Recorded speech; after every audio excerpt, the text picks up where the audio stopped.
Hello दोस्तों, जय हिंद। तो आज फिर से 12th रसायन विज्ञान के एमसीक्यू, ऐसे एमसीक्यू जो आपके बोर्ड परीक्षा और प्रतियोगी परीक्षा दोनों के लिए महत्वपूर्ण क्या है, क्वेश्चन पेपर लाए हैं।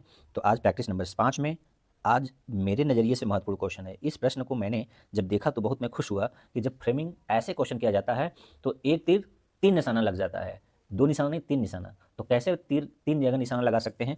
तो दो तो हो गया, एक बोर्ड परीक्षा के लिए, एक प्रतियोगी परीक्षा के लिए। तो दो तो है ही है। तीसरा निशाना कि आप किस तरह से सोच रहे हैं एक क्वेश्चन को, क्योंकि आप पढ़ चुके हैं लेकिन जब क्वेश्चन ट्विस्ट कर देता है तो आप कितने उलझ जाते हैं। आज इसको देखिएगा कितने उलझते हैं। चलिए पहला क्वेश्चन। तो आज हम लोग लेंगे 12 क्वेश्चन, आपको पता है, और वो 12 प्रश्न 12 नंबर के होंगे, यानी 12 गुणे 1 यानी 12 नंबर के। ठीक है, चलिए ध्यान से पढ़िए क्वेश्चन। देखिए बहुत अच्छा फ्रेमिंग किया गया है, लाजवाब है। किसी विद्युत रासायनिक सेल में निम्नलिखित अभिक्रियाएं होती हैं। मान लीजिए कोई विद्युत रासायनिक सेल है जिसमें निम्नलिखित अभिक्रियाएं हो रही है। कॉपर 1+ है और जिंक धातु के साथ क्रिया करके कॉपर सॉलिड बना रहा है और जिंक आयन एक्वस बना रहा है, और जिसका मानक सेल विभव कितना है, 1.28 वोल्ट। ये मानक है, ई नॉट लगा है। जैसे आगे क्वेश्चन सुनिए ध्यान से पढ़िए। जैसे जैसे अभिक्रिया आगे बढ़ती है सेल के समग्र विभव का क्या होगा, क्या होगा क्वेश्चन पूछा है। तो ऑप्शन के अनुसार आपको जाना है। ऑप्शन है विभव स्थिर रहेगा, जिंक 2+ आयन की सांद्रता बढ़ने पर या घटेगा, कॉपर 1+ आयन की सांद्रता, ब्रिकेट का मतलब क्या है, सांद्रता बढ़ने पर या बढ़ेगा, जिंक 2+ आयन बढ़ने पर या बढ़ेगा। तो चार ऑप्शन में से अपना आंसर टिक करके बताइए कौन आप करेंगे और क्यों। तो चलिए मैं काउंट डाउन करूंगा, 1 2 3 4 5। 5 सेकेंड का समय में आपने टिक लगा लिया होगा। तो चलिए देखिए, ये पहले आप थ्योरेटिकली समझ जाइए, फिर मैथमेटिकली इनर इक्वेशन समझ जाएंगे। जब जिंक इस अभिक्रिया में क्या हो रहा है, जिंक ऑक्सीकृत हो रहा है, जेडन से क्या हो रहा है, जिंक 2+ में जा रहा है, हो रहा है ना, सबको पता है। जिंक यहाँ क्या है, 0 है, यहाँ +2 में ऑक्सीकरण हो रहा है, और कॉपर 1+ से किस में जा रहा है, कॉपर 0 में, यानी अपचयित हो रहा है। मतलब जिंक का क्या हो रहा है, ऑक्सीडेशन, और कॉपर का क्या हो रहा है, कॉपर रिड्यूस हो रहा है, किसमें, कॉपर सॉलिड में। तो ऑक्सीकरण अपचयन रिडॉक्स अभिक्रिया हो रही है। इसका सेल पूछ रहा है कि ई सेल क्या होगा। ई सेल नॉट तो दिया है, ऑप्शन कह रहा है कि किसके अनुसार घटेगा बढ़ेगा। तो बताइए, जब अभिक्रिया आगे जाएगी, जैसे जैसे होती जाएगी, तो जो सेल का विभव है, सेल का विभव वो धीरे धीरे क्या होता जाएगा, घटता जाएगा, घटता जाएगा। क्यों कि भाई जितना कॉपर आयन है, वो जो कॉपर आयन है क्या हो जाएगा, डिपॉजिट हो जाएगा, तो कोई आयन मूव करने के लिए बचेगा ही नहीं। और जिंक आयन कब तक काम करेगा, जब ये कॉपर आयन पूरी तरह से खत्म नहीं हो जाएगा। कॉपर आयन जब खत्म हो जाएगा सेल में से, इसमें जम जाएगा, तो आयन खत्म हो जाएंगे। एक आयन रहने से वो, देखिए विद्युत रासायनिक सेल है, ठीक है ना, विद्युत रासायनिक सेल मतलब अभिक्रिया होगी तो विद्युत देगा, है ना। एक गैल्वानिक सेल का उदाहरण हो सकता है, ये है, हो सकता है क्या, ये गैल्वानिक सेल का एक उदाहरण है, ठीक है। और विद्युत घट नहीं होता, तो जब विद्युत देते तब अभिक्रिया होती।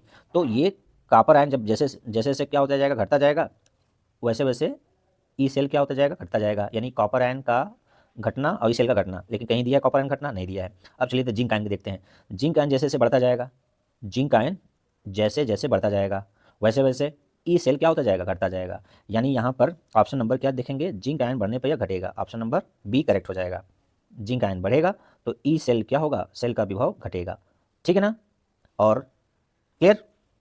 अच्छा, इसको मैथमेटिकली, जो मैथमेटिक्स के स्टूडेंट हैं वो नर्स इक्वेशन लगाकर चेक कर सकते हैं। ई बराबर क्या होता है, मानक सेल विभव माइनस RT/F, यहाँ पे ln जिंक आयन का कंसंट्रेशन अपान कॉपर आयन 1+ का कंसंट्रेशन। और कॉपर आयन कितना यहाँ पर कोफिशिएंट 2, तो यहाँ पावर में 2, और यहाँ जिंक आयन में 1 है, तो यहाँ 1 1 लिखा नहीं जाता।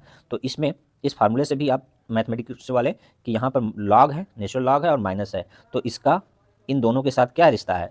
तो जिंक आयन के बढ़ेगा तो ये घटेगा, और कॉपर आयन बढ़ेगा तो ये घटेगा, ठीक है ना। क्लियर है।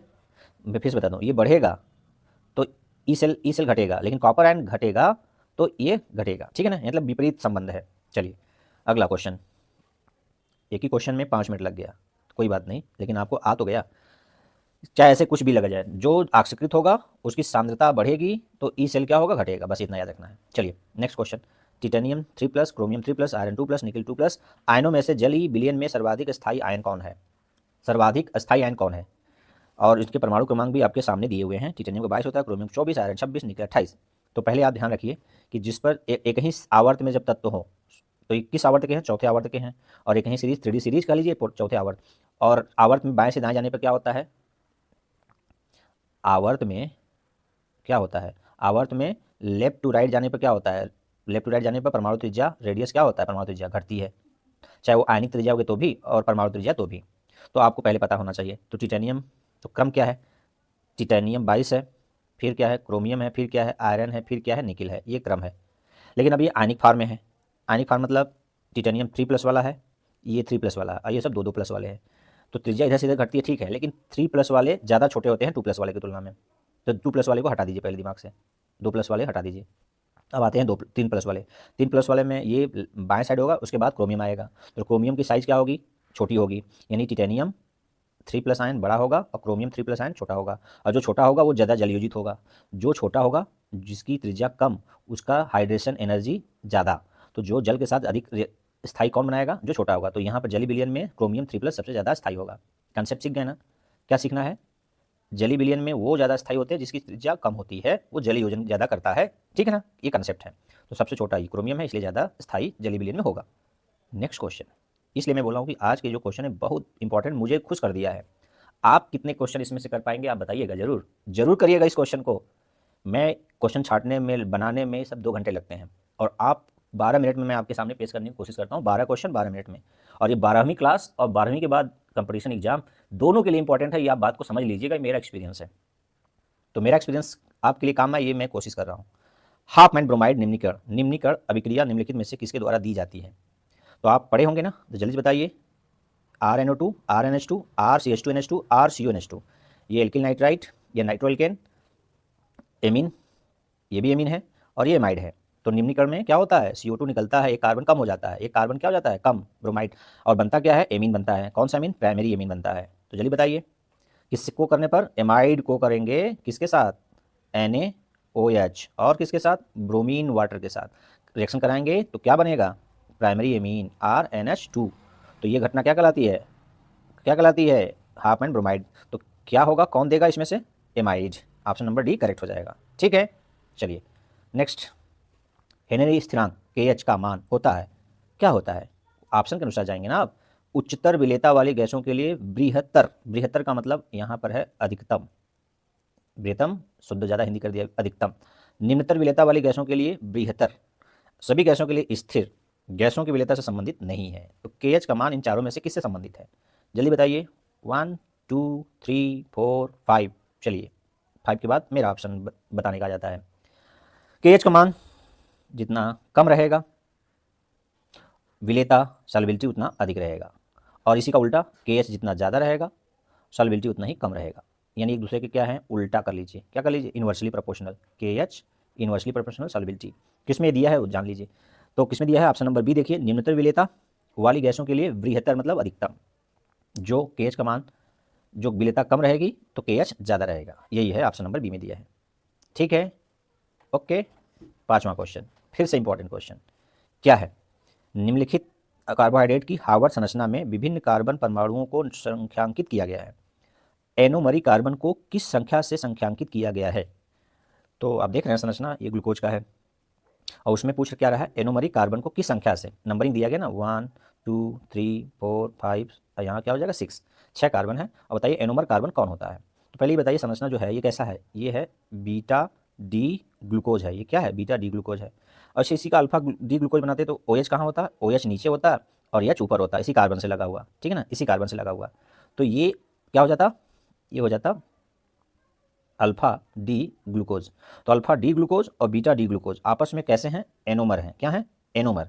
किस कार्बन के OH और EH को देखा गया है, पहले कार्बन, क्योंकि क्रियात्मक समूह ग्लूकोज का क्या होता है, पहला। तो ऑप्शन नंबर किस में दिया, पहला ए में, तो ऑप्शन नंबर ए क्या हो जाएगा, करेक्ट, ठीक है ना। इंपॉर्टेंट क्वेश्चन, बहुत मज़ा आ रहा है, मुझे तो अच्छा लग रहा है, आपको पता नहीं आपकी तैयारी कैसी है, कमेंट बताइएगा। अगला क्वेश्चन, निम्नलिखित कथनों में से सही कथन है। ऑप्शन है लेंथनम वास्तव में संक्रमण श्रेणी का तत्व नहीं है, बताइए है कि नहीं है, अभी पढ़ लीजिए पूरा चारों। जिरकोनियम और हाफनियम की परमाणुविक त्रिज्याएं लगभग समान होती है, लेंथेनाइड रेडियो सक्रिय होते हैं, लेंथनम से ल्यूटेटियम तक आयनिक त्रिज्या बढ़ती है। जल्दी से बताइए, 1 2 3 4 5। तो ऑप्शन नंबर क्या हो जाएगा, बी करेक्ट हो जाएगा। कैसे, देखिए क्या देखेंगे, आंसर देखने का प्रयास करिए। तो लेंथनम क्या है, डी ब्लॉक का, ये कह रहा है कि तत्व डी ब्लॉक संक्रमण तत्व नहीं है, तो ये गलत कह रहा है। जिरकोनियम हाफनियम लेंथेनाइड संकुचन के कारण क्या होता है, इनकी त्रिज्या लगभग बराबर होती है, बराबर नहीं लगभग बराबर। क्यों होती है, लेंथेनाइड संकुचन के कारण। मैंने बोला ना, एक तीर से 3-4 निशाना लग सकता है, तो यहाँ लेंथेनाइड संकुचन का एप्लीकेशन पूछ लिया है। और तीसरा सी में दिया है लेंथेनाइड रेडियो सक्रिय, जी नहीं, ये रेडियो सक्रिय नहीं होते हैं, एक्टेनाइड वाले रेडियो सक्रिय होते हैं, तो ये भी गलत है। और लेंथेनम से ल्यूटेटियम तक आने की त्रिज्या बढ़ती है कह रहा है, जबकि होता क्या है, घटती है। तो लेंथेनम संकोचन की घटती है, यहाँ पर दिया क्या, बढ़ती है, तो ये भी गलत है। तो ऑप्शन नंबर बी इसलिए करेक्ट है ना, ये बी क्या है, करेक्ट है। चलिए इसका आंसर बी करेक्ट हो जाएगा। क्यों भाई हिल रहा है, बी करेक्ट हो जाएगा, ठीक है। चलिए नेक्स्ट 7वां क्वेश्चन, नीचे दी गई अभिक्रिया अनुक्रम में वाई की संरचना होगी। बहुत इंपॉर्टेंट, बहुत ही अच्छा क्वेश्चन। यहाँ एनिलीन बेंजीन में NH2 लगा है, सोडियम नाइट्राइट HCl और 0 से 5 डिग्री सेल्सियस के साथ अभिक्रिया करने पर एक प्रोडक्ट, एक उत्पाद बन रहा है X, जिसको एल्कोहल के साथ, एथिलॉल के साथ, एथिल अल्कोहल के साथ क्रिया कराएंगे तो क्या बन रहा है, वाई। तो वायु की संरचना इसमें किसकी होगी, कौन वायु को मतलब बता रहा है कि इसमें से वाई ये है। फिनॉल है, बेंजीन है, नाइट्रोबेंजीन है और बेंजीन डाइजोनियम क्लोराइड है। काउंट डाउन 1 2 3 4 5, जल्दी बताइए। यस आपने सही पकड़ा, बेंजीन। वाई क्या होगा, बेंजीन बने होगा। क्यों, क्योंकि एनिलीन जब सोडियम नाइट्राइड के साथ HCl के साथ और 0 से 5 डिग्री सेल्सियस क्रिया करेगा तो X जो बनेगा वो क्या बनेगा, बेंजीन डाइजोनियम क्लोराइड पहले बनेगा, फिर इसको क्या करेंगे, एथेनॉल के साथ C2H5 के साथ क्या कराएंगे, ट्रीट करेंगे तो क्या बन जाएगा, बेंजीन बन जाएगा, ठीक है ना। यदि आपसे X पूछता तो D और Y पूछा है तो B और XY पूछता तो क्रमशः बेंजीन डाइजोनियम क्लोराइड और बेंजीन होता, ठीक है ना। बहुत इंपॉर्टेंट। नेक्स्ट 8वां क्वेश्चन में है 2 ब्रोमोब्यूटेन 1 ब्रोमोब्यूटेन 2 ब्रोमोप्रोपेन 1 ब्रोमोप्रोपेन में से कौन सा अणु किरेल प्रकृति का है। किरेल प्रकृति का है, इनमें चारों में से जल्दी बताइए किरेल कार्बन कौन रखा है। तो जब तक संरचना नहीं बनाएंगे तब तक आप इसकी किरेलिटी नहीं जान पाएंगे। तो इसलिए ये संरचना बेस्ड क्वेश्चन भी है, IUPAC नेम बेस्ड भी है और कायरलिटी है, जानने का आपको आना चाहिए कि एक साथ क्या पूछ रहा है, समझ रहे हैं ना। संरचना आपसे पूछ रहा है तभी तो आप बता पाएंगे, IUPAC नाम से संरचना बनाना ये भी जान पूछ रहा है और कायरलिटी क्या होता है वही पूछ रहा है, यानी एक साथ 3 तीर मार रहा है 3 जगह पर, समझ रहे हैं ना। तो ये क्या है, 2 ब्रोमो ब्यूटेन हो जाएगा। तो 2 ब्रोमो ब्यूटेन में कितने कार्बन, 4, 1 2 3 4 और इधर H लगाएंगे, इधर H हो गया, इधर Br हो गया, इधर 2 कार्बन का CH2 C2H5 हो गया, इधर CH3 हो गया। तो इस कार्बन से चारों तरफ क्या है, 4 अलग अलग समूह लग गए ना। जब 4 समूह लग जाते हैं तो उसको क्या बोलते हैं, कायरल या कीरल, ठीक है ना, स्टार वाला है। तो ये 2 ब्रोमो क्या होगा, 2 ब्रोमो ब्यूटेन में कायरल कार्बन रखा है, ठीक है ना। ओके समझिए लेवल को, लेवल बड़ी खतरनाक है भाई, बहुत अच्छा है, मतलब खतरनाक का मतलब यहाँ बहुत अच्छा है। मैं जो कहना चाह रहा हूँ आप समझ रहे हैं ना, बहुत अच्छा लेवल है। बोर्ड के साथ साथ एक कंपटीशन के लिए भी आप फाइट कर सकते हैं, एक तीर 2 निशाना लगा सकते हैं। चलिए संक्रमण धातुओं के निम्नलिखित युग्म धर्म में से कौन सा उन्हें उत्प्रेरक की भांति व्यवहार करने योग्य बनाता है। उच्च गलनांक, उच्च चयन एंथैल्पी, मिश्र धातु निर्माण, परिवर्तनीय ऑक्सीकरण अवस्थाएं। तो जल्दी बताइए 1 2 3 4 5 तक हो गया काउंट डाउन, जल्दी बताइए। तो आप पढ़े होंगे ना कि संक्रमण धातु जब वो उत्प्रेरक की तरह काम करता है तो उसमें ये गुण होता है, कौन सा, परिवर्तनीय ऑक्सीकरण अवस्थाएं। ऑप्शन नंबर डी जो आपने लगाया सही लगाया। मिश्र धातु 9, उच्च एंथैल्पी 9, उच्च गलनांक, इसका कोई मतलब नहीं उत्प्रेरक के। अच्छा उत्प्रेरक होते क्या है, जो पदार्थ अभिक्रिया के वेग को क्या कर दे, प्रभावित कर दे, चाहे बढ़ा दे या घटा दे यानी चेंज कर दे, तो उसको क्या कहते हैं, उत्प्रेरक। और परिवर्तित ऑक्सीकरण अवस्थाएं वाले ही उत्प्रेरक के रूप में यूज होते हैं, ठीक है ना। जैसे कौन कौन से, कुछ नाम बताइए। आयरन के 2 कौन कौन से, या फिर 2+ वाला होता है या फिर 3+ वाला, तो परिवर्तित संयोजकता हो रहा है। उस तरह से कॉपर 1+ भी है और कॉपर 2+ भी होता है। इस तरह से निकिल, कोबाल्ट, मैग्नीज ये सब उत्प्रेरक के रूप में यूज होते हैं। चलिए 10वें क्वेश्चन में FeO, बहुत इंपॉर्टेंट, बहुत ही इंपॉर्टेंट, लाजवाब क्वेश्चन, 10 के 10 नंबर देना चाहिए बनाने वाले को। आगे FeO के 1 मोल को Fe2O3 में ऑक्सीकृत करने के लिए कितने विद्युत आवेश की आवश्यकता होती है। ऑप्शन है 1 Faraday, 2 Faraday, 3 Faraday, 4 Faraday. Faraday में दिया है विद्युत आवेश, गुलाम में देता तो अलग बात होती।